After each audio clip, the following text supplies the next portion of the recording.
Hi students, இன்றைக்கி வீடியோவில் Aaron shepherd எழுதின த மேஜிக் ப்ரோக்கேட் அப்படின்ற ஒரு ஸ்டோரியோட சம்மரி தான் பார்க்க போகிறோம். ஃபஸ்ட்டு ஆரோன் ஷெப்பர்ட் யார் அப்படின்னு ஒரு ஆத்தர் இன்ட்ரொடக்ஷன் மாதிரி பார்த்துட்டு நம்ம கதைக்குள்ளே போயிடலாம்.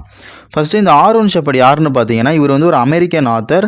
இவர் வந்து ஒரு ஃபேமஸான ஒரு ஸ்டோரி டெல்லராக இருந்திருக்காரு, ஒரு பெரிய எஜுகேட்டரும் கூட. ஸ்டோரி டெல்லர்னால் கதை சொல்கிற மாதிரி இவர் ஒரு எஜுகேட்டராகவும் இருந்திருக்காரு. இவருடைய அந்த ஸ்டோரி டெல்லிங் விதம்லாம் எப்படி இருக்குன்னா, கலாச்சாரம், இந்த ட்ரெடிஷ்னல்னு சொல்லுவாங்க, ட்ரெடிஷ்னல் கல்ச்சர்ஸ், அதை பற்றி ஒரு ஃபோக் டேல்ஸ் மாதிரி தான் இவர் சொல்லுவார். இவருடைய ஸ்டோரிஸ் எல்லாமே ரொம்ப சிம்பிளாக இருக்கும். படிக்கிறவங்கள வந்து, கதை கேட்குறவங்கள வந்து ரொம்ப ஆர்வத்தோடையே வச்சுருக்கும் அப்படிங்கிறாங்க. இவர் வந்து குழந்தைகளுக்கான புக்ஸ் தான் நிறைய எழுதியிருக்காரு. இவர் ரீடர்ஸ்க்கு ஏற்ற மாதிரி தியேட்டர் ஸ்கிரிப்ட்ஸ்லாம் நிறைய எழுதியிருக்காரு. தென் இவர்கிட்ட நிறைய எஜுகேஷனல் ரிசோர்ஸஸ் இருந்திருக்கு. இவர் வந்து இந்த கரேஜ், கைண்ட்னஸ் அண்ட் டிட்டர்மினேஷன், ஒரு இரக்க குணமாக இருக்கட்டும், தைரியமாக இருக்கட்டும், இதை பற்றி தான் இவருடைய ஒர்க்ஸ் எல்லாமே இருக்கும். தென் வந்து இந்த கல்ச்சர்ஸை வந்து அண்டர்ஸ்டாண்ட் பண்ணிக்கிற மாதிரி, புரிஞ்சிக்கிற மாதிரி இவரோட ஒர்க்ஸ்லாம் இருக்கும். The magic brocade a tale of China அப்படின்ற ஸ்டோரியை பற்றி தான் இன்றைக்கி பார்க்க போகிறோம். இது வந்து 2000 பப்ளிஷ் ஆகிருக்கு. இது வந்து retelling of the famous Chinese folk tale, ஒரு ஃபேமஸான சைனீஸ் ஃப்ளோக் டேலை தான் இந்த மேஜிக் ப்ரோக்கேடுன்னு இவர் வந்து திருப்பி சொல்லியிருக்காரு, ஒரு கதை மாதிரி. இந்த கதை எதெல்லாம் கொண்டாடுதுன்னா, காதல், ஒரு சாக்ரிஃபைஸ், ஒரு தியாகம், அண்ட் ஒரு ப்ரெசிவரன்ஸ், ஒரு கடின முயற்சி மாதிரி, இதெல்லாம் தான் இந்த மேஜிக் ப்ரோக்கேட் வந்து இந்த ஸ்டோரி வந்து ஃபாலோ பண்ணுது. இப்போ வாங்க நம்ம சம்மரிக்குள்ளே போயிடலாம். ஃபஸ்ட்டு இந்த மேஜிக் ப்ரோக்கேட் அப்படின்னா என்னென்னு பார்த்தீங்கன்னா, மேஜிக்னால் நமக்கு தெரியும், ஒரு மாயாஜாலம். ப்ரோக்கேடுன்றது இந்த நெசவு இந்த வந்து துணியிலேயே ஒரு மாதிரி ஸ்டைலிஷாக எம்ப்ராய்டிங் பண்ணுறது, டிசைன் பண்ணுறது, ட்ராயிங் பண்ணுறது, அந்த மாதிரிலாம் பிஸ்னஸ் பண்ணுறது தான் இந்த மேஜிக் ப்ரோக்கேட் அப்படின்னு சொல்கிறாங்க. இதில் பார்த்தீங்கன்னா ஒரு ஓல்டு விடோ இருக்காங்க, விதவை ஒருத்தவங்க இருக்காங்க. அவங்களுக்கு வந்து பார்த்திங்கன்னா 3 சன்ஸ் இருக்காங்க, 3 பேர் இருக்காங்க. அதில் லாஸ்ட்டு பையன் பேர் வந்து சின்ன. ஃபஸ்ட்டு 2 பசங்க பேர் மென்ஷன் பண்ணல, 3 பசங்க இருக்காங்க. ஓகேவா? இவங்களோட பிஸ்னஸ் என்னென்னா, டெய்லியும் வந்து மேஜிக் ப்ரோக்கேட்டை சூப்பராக விதவிதமாக செஞ்சு சந்தையில் போய் விற்கிறது தான் இவங்களுடைய பிஸ்னஸ். இவங்களுடைய அந்த பிஸ்னஸுக்கு வந்து மொத்த ஊர் மக்களுமே போட்டி போட்டு அவங்க ப்ரோக்கேட்ஸ் வாங்குவாங்க. ஏன்னா அவ்வளோ பியூட்டிஃபுல்லாக அவங்க பண்ணுவாங்க. ஸோ அதனால் இந்த மேஜிக் ப்ரோக்கேட் ரொம்பவே ஃபேமஸ். ஸோ டெய்லியும் அதை வந்து மேக் பண்ணுறது, சேல் பண்ணுறதுனே இருந்திருக்காங்க. ஒரு நாள் இந்த விடோ உமன் என்ன பண்ணுறாங்கன்னா, மார்க்கெட் போகும்போது அவங்களோட ப்ரோக்கேட்ஸ்லாம் சேல் ஆகிடுச்சு. அவங்ககிட்ட கொஞ்சம் அமௌண்ட் இப்போ கையில் இருக்குது. இப்போது அங்கே வர ஒரு பெயிண்டிங் ஒன்று சூப்பராக இருக்குது. அந்த பெயிண்டிங்கில் என்ன இருக்குன்னா, அது வந்து ஒரு சன் பேலஸ் போட்டு ஒரு பெயிண்டிங் வந்து சூப்பராக இருக்குது. அதில் வந்து ஃபேரிஸ் இருக்காங்க, நிறைய சூப்பராக இருக்குது. ஸோ அதை பார்த்ததே உங்களுக்கு செம்ம ஆசை வந்துருச்சு, இதை எப்படியாவது நம்ம வாங்கியே ஆகணும் அப்படின்னு சொல்லி பெயிண்டிங்கை வந்து அவங்க வாங்கிடுறாங்க. வீட்டுக்கு போனதும் அந்த லாஸ்ட்டு பையன்கிட்ட காட்டுறாங்க.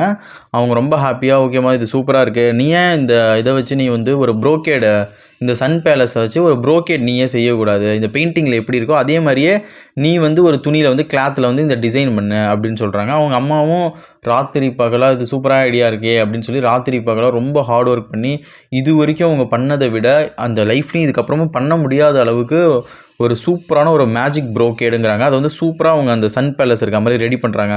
ரொம்ப அவங்க சாப்பாடு தண்ணியெல்லாம் மறந்து அந்த ப்ரோக்கேட்லேயே அவங்க வாழ்க்கையை ஸ்பெண்ட் பண்ணுறாங்க. ஸோ ரொம்ப நாள் கழித்து அந்த ப்ரோக்கேட் அவங்க நினச்சா மாதிரியே சூப்பராக சக்ஸஸ்ஃபுல்லாக வருது. ஸோ அதை பையன்கிட்ட சந்தோஷமாக காட்டுறாங்க. அப்போ வந்து என்ன ஆகுதுன்னா, ஒரு மேஜிக்கல் காற்று அடிக்குது, ஒரு சூப்பரான ஒரு காற்று மாதிரி அடிக்குது. அந்த காற்று வந்து என்ன பண்ணுதுன்னா, அந்த ப்ரோக்கேடை வந்து கொஞ்சம் கொஞ்சமாக பறந்து ஒரு கண்ணுக்கு எட்டாத தூரத்தில் கொண்டு போய் மறைய வைக்கிது. இதை பார்த்ததும் அந்த விடோவுக்கு வந்து இதயமே நொறுங்கி போன மாதிரி ரொம்ப மனசு கஷ்டமாயிடுது. இவ்வளோ கஷ்டப்பட்டு பண்ணது போயிடுச்சுன்னு பையன்கிட்ட சொல்லி அழுகுறாங்க. பையன் ஓகேம்மா இதை நான் உனக்கு கொண்டு வந்து தரேன் அப்படின்னு சொல்லி இது பண்ணுறான். ஃபஸ்ட்டு என்ன பண்ணுறாங்கன்னா, ஃபஸ்ட்டு பையன் போகிறான்.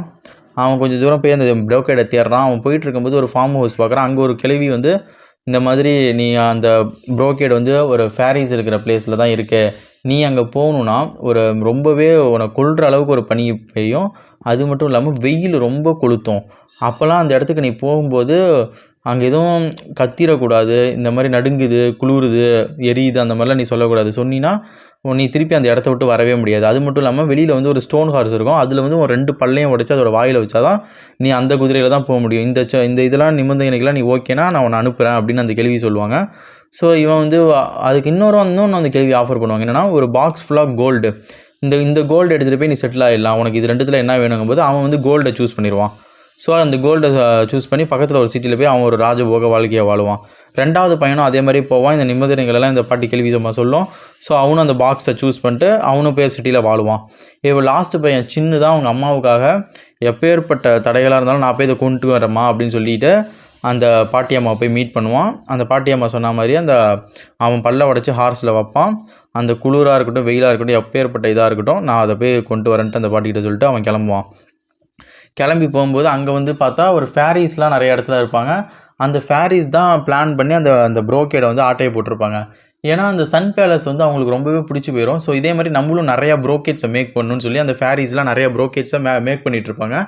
ஸோ இவன் போனதும் அவன் ப்ரோக்கேடை கேட்பான். அவங்க என்ன பண்ணுவாங்கன்னா, எங்களுக்கு ஒரு நாள் மட்டும் எங்களுக்கு எக்ஸ்கியூஸ் கொடுங்க, இது எங்களால் பண்ண முடியல, நாங்கள் ஒரு நாள் டைம் கொடுத்தீங்கன்னா நாங்கள் இதை பண்ணிடுவோம் அப்படின்னு சொல்லி அவங்க எக்ஸ்கியூஸ் பண்ணி கேட்குறதும் இவனுக்கு அதுக்குள்ளே நல்லா சாப்பாடு தூங்குறதுக்கு இடம் நல்லா லக்ஸுரியான லைஃபாக இவனுக்கு கொடுக்குறாங்க. அந்த ஒரு நாளில் அந்த ப்ரோக்கேடை அவங்க சூப்பராக மேக் பண்ணிக்கிறாங்க. மேக் பண்ணதும் இவங்கிட்ட ஓகே அந்த ப்ரோக்கேடில் ஒரு மேஜிக்கல் ஸ்பெல் மாதிரி போட்டுட்டு இவன்ட்டு அந்த ப்ரோக்கேடை கொடுத்துட்றாங்க. ஓகே நீங்கள் இந்த மாதிரி கொடுத்ததுக்கு ரொம்ப தேங்க்ஸ் அப்படின்னு சொல்லிட்டு, டைம் கொடுத்ததுக்கு ரொம்ப தேங்க்ஸ், நாங்கள் நிறையா ப்ரோக்கேட் மேனேஜ் பண்ணுறோம், நீங்கள் இப்போ உங்கள் வீட்டுக்கு பத்திரமா போகலான்ட்டு சின்னிக்கிட்ட அந்த ப்ரோக்கேடை கொடுத்துட்றாங்க. இப்போ அந்த ப்ரோக்கேடை அவங்ககிட்ட கொடுக்கும்போது அதில் ஒரு மேஜிக் போட்டு கொடுத்துட்றாங்க. இப்போ அதில் ஒரு சன் பேலஸ் அழகாக இருக்குது, அதில் கூடவே ஒரு ஃபேரியும் இருக்குது. ஓகேவா? இப்போ அந்த ப்ரோக்கேட் எடுத்துகிட்டு போய் வீட்டுக்கு போகிறான். அவங்க அம்மாட்ட கொடுக்குறான். அம்மா பார்த்தா அவங்க அம்மா டச் பண்ணதுமே அந்த சன் பேலஸ் ரியலாக ஒரிஜினல்லே வருது. அந்த ஃபேரி க்யூன்னு வராங்க. சின்ன கடைசியில் அந்த ஃபேரியவே கல்யாணம் பண்ணிக்கிட்டு அந்த வீட்டில் அவங்க 3 பேரும் இப்போ சந்தோஷமாக வாழ்ந்துட்டுருக்காங்க. அவங்க அம்மா அந்த மேஜிக் ப்ரோக்கேடை மேக் பண்ணும்போதே இந்த வீட்டில் நம்ம வாழ்ந்தால் எப்படி இருக்கும், கொஞ்சம் கொஞ்சமாக எல்லாமே ஃபுல் அண்ட் ஃபுல் கனவு காண்டுக்கிட்டே தான் அதை நெசவும்பாங்க ப்ரோக்கேடை. ஸோ அந்த பெயிண்டிங்கை பார்த்து அவங்க அந்த கிளாத்தை மாதிரி செஞ்சுட்டு இருந்திருப்பாங்க. இப்போ அந்த ஃபேமிலியும் ரொம்ப ஹாப்பியாக இருக்குது. இதுலேருந்து என்ன நம்ம தெரிஞ்சுக்கலான்னு பார்த்தீங்கன்னா, அந்த பேராசை பிடிச்ச அந்த 2 அண்ணனுங்க பார்த்தீங்கன்னா கோல்டு வருதுன்னு சொல்லிட்டு அவனுங்க அப்படியே ஓடி போயிருப்பானுங்க. பட் சின்ன அவங்க அம்மாவுக்காக இது நான் கொண்டு வரேன் அப்படின்னு சொல்லி போயிட்டு அங்கே போராடி பல தடைகளையும் தாண்டி அந்த ப்ரோக்கேடை எடுத்துகிட்டு வந்திருக்கான். இதுதான் அந்த magic brocade a tale of China by Aaron Shepard. இந்த வீடியோ நீங்கள்